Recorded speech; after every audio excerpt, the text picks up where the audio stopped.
Hello, and welcome to The Brief Insight, your go to podcast for breaking down the latest trends, research, and policies shaping our world.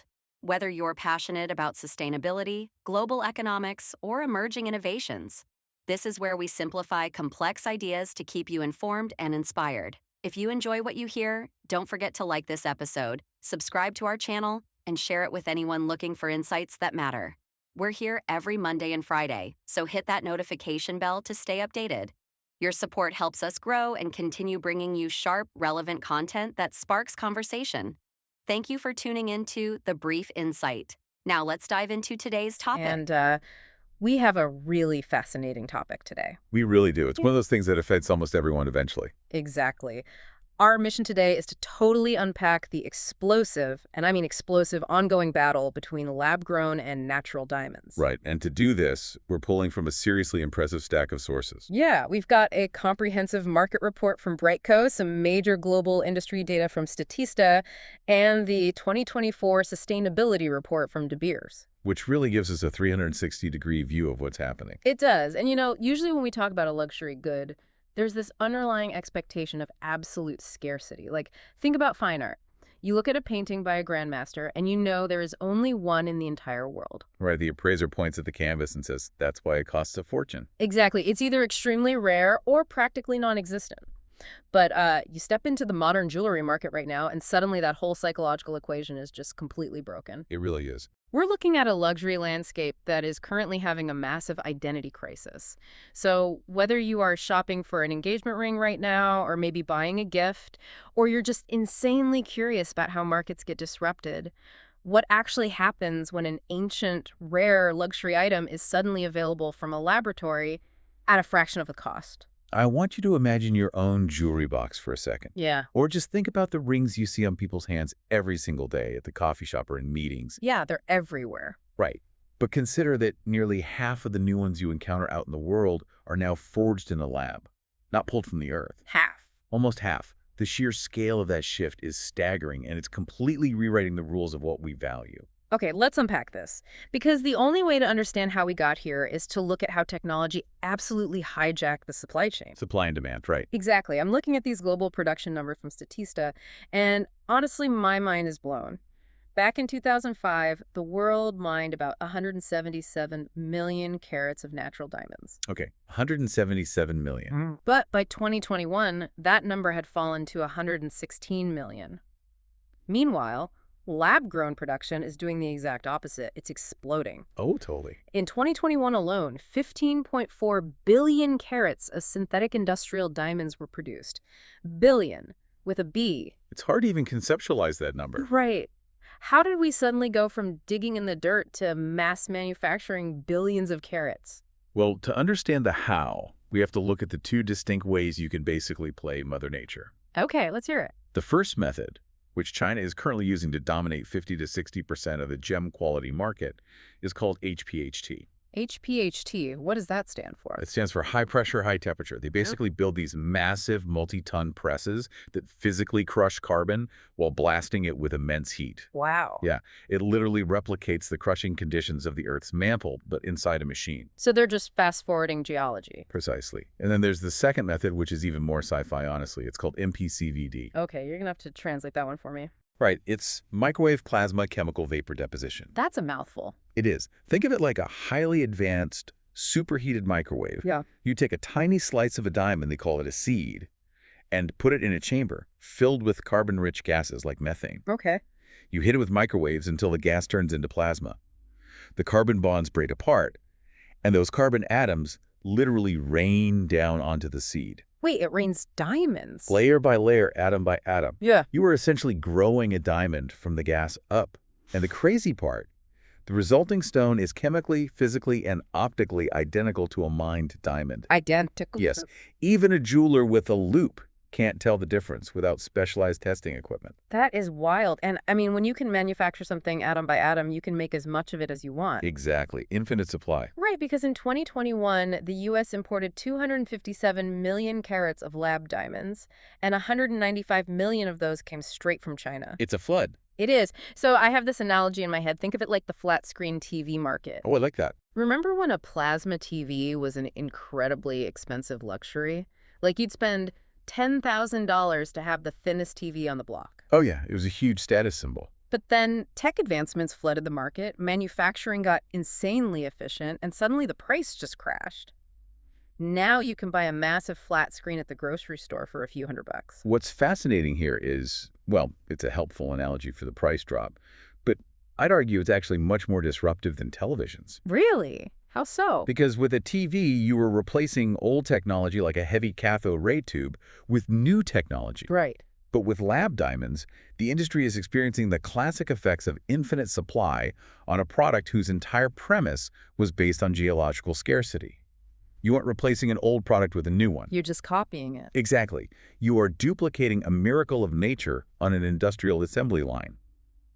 Because the supply can now be endlessly manufactured in weeks rather than taking millions of years, the traditional pricing model of diamonds has completely collapsed. And the data absolutely confirms that collapse. By today, here in 2026, lab-grown diamonds cost 73% less than natural ones. 73%. That's huge. It's massive. A natural 1-carat diamond averages around $4,200. But a lab-grown 1-carat, it's $1,000 or less. De Beers even launched their own lab-grown brand, Lightbox, and they're selling them for $800 a carat. Which brings us to the most fascinating part of this whole equation, and that's you, the consumer. Oh, the psychology of it all. Exactly. Because when a luxury market crashes, human behavior shifts in really unexpected ways. You don't just pocket the savings, you completely change how you approach the purchase. Yes. See, my initial assumption was that if someone always dreamed of a classic 1-carat round diamond ring and suddenly it's $3,000 cheaper, they'd just buy the exact same 1-carat ring, save the cash, and put it toward a honeymoon. Right, that seems logical. But that is not what the data shows at all. People aren't saving their money. They are supersizing. They absolutely are, and it's creating a very distinct generational divide. Tell me about it. If you look at millennials, their engagement ring purchases are split right down the middle, about 50-50 between natural and lab-grown. Interesting. Yeah, there's still a strong pull toward the traditional Mindstone. But Gen Z, 2/3 of Gen Z engagement ring buyers are opting for lab-grown. Wow, 2/3. And they are using that dramatic price drop to buy significantly larger stones. The numbers from Brightco on this upsizing trend are staggering. The average lab-grown centered diamond size ballooned from 1.31 carats in 2019 to 2.45 carats in 2025. That's almost double. We are talking about an 87% increase in actual weight. And more importantly for the person wearing it, that's a 57.1% increase in the surface area, the physical spread of the diamond you actually see looking down at the hand. This is a massive rock. And it's not just bigger, it's practically flawless. Right, because the technology has perfected the recipe. Exactly. Just a few years ago, finding a flawless lab diamond was somewhat rare. But by 2025, almost 86% of lab diamonds sold were completely colorless. That's a huge jump from the 37% in 2020. And the clarity is through the roof. The top-tier clarity grades, VVS1 and VVS2, jumped from making up just 6.6% of sales to over 35%. And we should clarify what those grades mean, because it really explains the psychological shift. Yeah, break that down for us. VVS stands for very, very slightly included. It basically means the flaws in the diamond are so microscopically tiny that even a trained gemologist struggles to see them under 10x magnification. So practically perfect. Right. In nature, a colorless VVS 2.5 carat diamond is a geological freak. It is insanely rare. Wearing one used to signal immense exclusive wealth. Oh, absolutely. If you saw someone wearing a flawless rock that size a decade ago, you immediately assumed they owned a yacht. Exactly. But now, it might just signal that they are a savvy shopper who knows how to navigate the lab-grown market. That completely flips the script. It does. This is actively redefining what a diamond represents to you and your peers. It's democratizing perfection. And that totally shifts the aesthetic landscape. And you can see that aesthetic shift in the shapes people are buying, too. Round diamonds used to absolutely dominate the market. Right, the classic round brilliant. Yeah, they were over 53% of all sales in 2020 because, historically, round brilliant cuts hold their traditional resale value the best. But now? But because lab-grown buyers know they aren't buying a financial asset, I mean, they know this thing won't appreciate in value, They just don't care about resale. It's freeing in a way. It is, so they're buying whatever shape they want. The oval shape has exploded to become the most popular for lab diamonds, while the traditional round cut has dropped to just 24.3%. They are prioritizing the aesthetic of the moment over the heritage value of the stone. But this massive shift in consumer behavior creates a terrifying crisis for the people actually selling the rings. Right. So what does this all mean for the retail jeweler? It's a real problem for them. If you look at the industry data, the average engagement ring price dropped from $6,000 in 2021 down to $5,200 in 2024. With consumers paying so much less for the actual center stone, how do these traditional jewelers even survive that massive drop in their profit margins? They pivot. If the diamond is no longer the primary profit center, they have to make up the margin somewhere else. Makes sense. And the data shows they're doing it on the settings, Yeah. the actual metal ring that holds the stone. It's the movie theater business model. How do you mean? Well, the movie theater doesn't actually make its money on the ticket you buy, right? Because the big Hollywood studios take almost all of that. Oh, right, the concessions. Exactly. The theater makes its survival money on the popcorn and the soda. Jewelers are basically selling the massive lab-grown diamond at a slight markup, that's the movie ticket, just to get you in the door so they can make all their real profit on the gold setting, the popcorn. It's a really fun analogy, but I'd argue it's actually much riskier for the jeweler than selling popcorn. Oh, why is that? With popcorn, the theater's costs are incredibly stable and cheap. But with gold settings, jewelers are dealing with a highly volatile global commodity. That's a good point. Gold has been crazy lately. It has. Gold prices surged massively, going from around $7,725 an ounce in 2020 all the way up to $3,289 an ounce in 2025. Wow. So, to protect their margins, jewelers aren't just charging more, they are pushing higher purity gold. Sales of 18-karat gold settings are up over 52.5% since 2020, while the cheaper 14-karat settings actually dropped. Oh, that makes total sense. If you're going to make your money on the metal, you want to sell the most premium metal possible. Exactly. And this requires a critical mindset from you, the consumer. You need to understand where you are actually spending your money. The value proposition has flipped. Entirely. Historically, the ring was just a cheap vehicle to hold an incredibly expensive rock. Today, the metal and the intense craftsmanship required to cast and set it are becoming the premium financial investment of the piece. And this cheap diamond reality is bleeding out of just bridal jewelry, too. Because the diamonds themselves are so accessible, non-bridal jewelry is booming. Like tennis bracelets? Yes. Tennis bracelets jumped from 3.5% of sales in 2020 to almost 11.9% in 2025. People are casually buying diamond tennis bracelets to wear at brunch because lab diamonds make it financially accessible. But there is a hidden catch to that accessibility.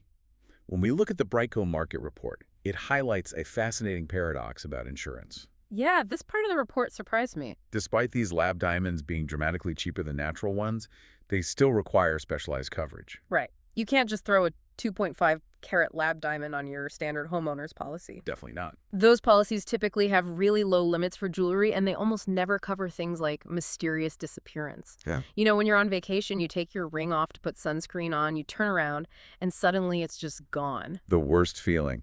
You need a standalone policy for that. Even if the diamond was cheap to buy initially, replacing that heavy 18-karat gold setting in a massive custom-cut stone is still going to cost you thousands of dollars out of pocket. Exactly. The replacement cost of the total piece is still very high.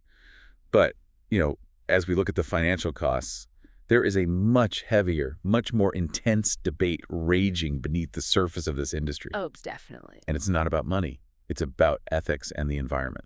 Here's where it gets really interesting.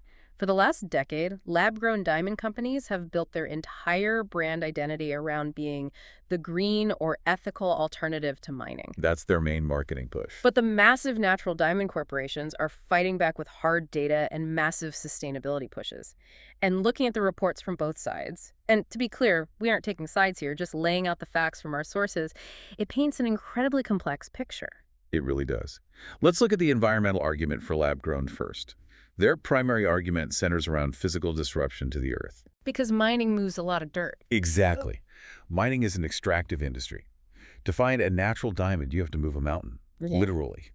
Mining produces roughly 2,630 kilograms of mineral waste per carat. Good grief. By contrast, a lab-grown diamond produces just 0.6 kilograms of waste. That is a staggering difference in how much physical land you have to tear up. Okay, 2,630 kilograms of waste versus less than 1 kilogram. That sounds like a slam dunk for the lab-grown side. It does. But then you look at the energy counter-argument. Remember those HPHT presses and MPCVD microwaves we talked about? The ones that replicate the Earth's mantle. Right.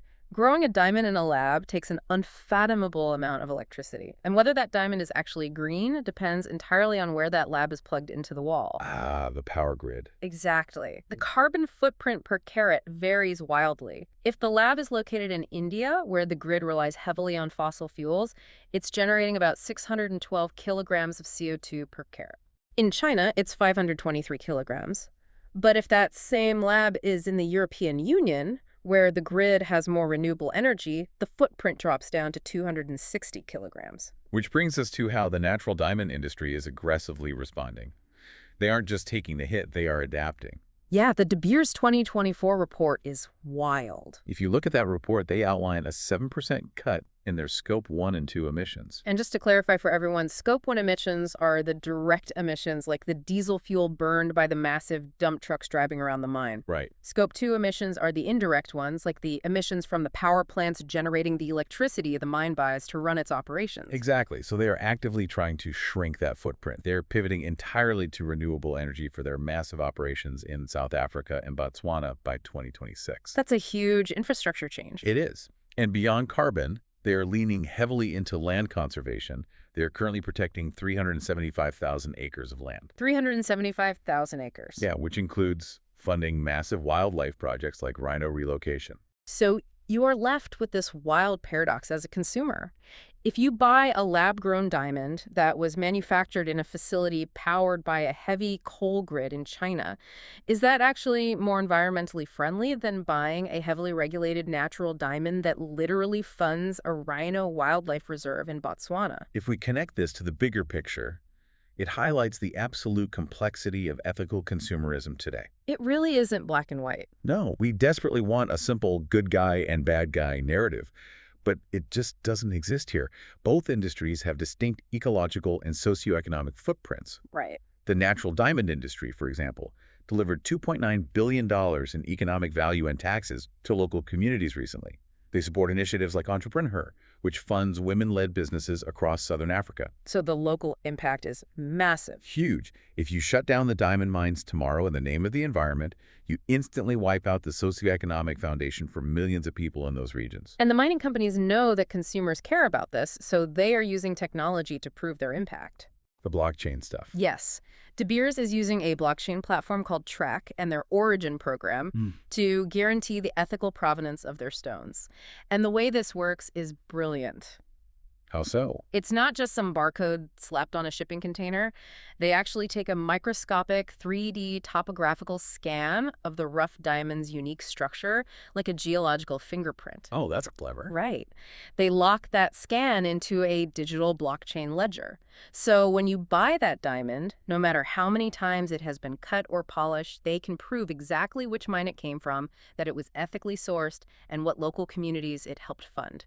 They have already done this for nearly 3 million diamonds. So with both sides so deeply dug in, fighting over price, over heritage, over complex ethics, where does the diamond market actually go from here? Based on the market data, we are heading toward a massive split. The great market bifurcation. I like that term. Technology has literally forced the diamond to have an identity crisis. The industry has to decide, are you a rare heirloom or are you a trendy accessory? The answer seems to be that it's going to be both, but strictly divided into two distinct categories. Let's hear it. On one side, we're seeing the true, unapologetic commoditization of lab-grown diamonds. Commoditization. The Gemological Institute of America, the GIA, which is the absolute gold standard for diamond certification, is actually stopping their traditional color and clarity grading for lab diamonds. Wait, really? They're just stopping. They aren't going to give them those meticulous VVS1 or D color grades anymore. They're just categorizing them broadly as premium or standard. Which treats them exactly like a manufactured good. Think about it. You don't get a microscopic clarity grade when you buy a new iPhone screen. No, you definitely don't. You don't ask if the glass is VVS1. It's just the standard, perfect manufactured screen. That decision by the GIA pushes lab-grown permanently into this everyday class of jewelry. It becomes the stone for bracelets, earrings, and pendants, things you wear to the grocery store, without the crippling anxiety of losing a massive financial investment. And it's also causing a massive boom in fancy-colored lab diamonds. Pinks, blues, reds. Because they're so cheap to make now. Right. These are colors that are impossibly rare and expensive in nature, but now you can just manufacture them to match your outfit. It's accessible fashion. But this total commoditization is triggering a predictable reaction. We're seeing what analysts call the engagement ring swingback. The swingback. What does the data say there? According to the data, natural diamonds actually saw a bounce back, capturing over 57.3% of the engagement ring market in the first half of 2025. Wait, really? After all that explosive growth from the lab-grown sector, natural diamonds are gaining ground again. Yes, because lab-grown prices have fallen so low and have virtually zero aftermarket resale value, the natural diamond industry is aggressively repositioning itself. They are leaning entirely into their scarcity. Think about the psychology. If a massive, flawless, lab-grown diamond is cheap and everywhere, it loses its power as a status symbol. Oh, completely. If everyone has a 3-carat flawless diamond, it's not special anymore. Therefore, a flawed, smaller natural diamond becomes the ultimate exclusive symbol of enduring value. This raises an incredibly deep question. What gives a symbol its meaning for you? If an engagement ring is supposed to represent enduring, rare love, does the actual financial cost and the literal geological rarity of the stone matter to the sentiment? This raises an important question, doesn't it? It's the ultimate subjective dilemma. Does the financial sacrifice make the symbol more meaningful? Or is the sheer flawless aesthetic beauty of the stone all that matters, regardless of whether a machine built it last Tuesday? It's wild to think about. Let's quickly recap this incredible journey because when you zoom out, it is absolutely mind-blowing. It's a historic shift. In just a couple of decades, we've gone from a world that meticulously mined 177 million carats of diamonds down to a reality where over 15 billion carats are synthesized in high-tech plasma microwaves. Billions. Prices have plummeted by 73%. The average size of a diamond on someone's finger has nearly doubled. And a centuries-old, completely impenetrable monopoly has been permanently fractured into two distinct worlds: everyday luxury and exclusive heritage. I want to leave you with a final thought to mull over, looking even further ahead. Yeah, what's next? We've seen how fast this market moved and fractured in just a few short years. Since lab-grown diamonds have virtually zero resale value and their prices are continuing to plummet toward the cost of simple costume jewelry, will we eventually see a total cultural backlash? A backlash against diamonds entirely. Exactly. In a completely disposable world where giant, mathematically perfect diamonds cost almost nothing and are totally ubiquitous, might future generations abandon the concept of the diamond engagement ring entirely? Could we see a cultural return to simple, unadorned metal bands as the ultimate unpretentious symbol of permanence? Man, it brings us right back to the very beginning of the conversation. We like things to be finite. When absolutely everything can be flawless and cheap, maybe the only thing left that's truly rare is simplicity. It's definitely something to think about. Thank you so much for joining us on this deep dive. I promise you will look twice at the next sparkling ring you see. Until next time, stay curious.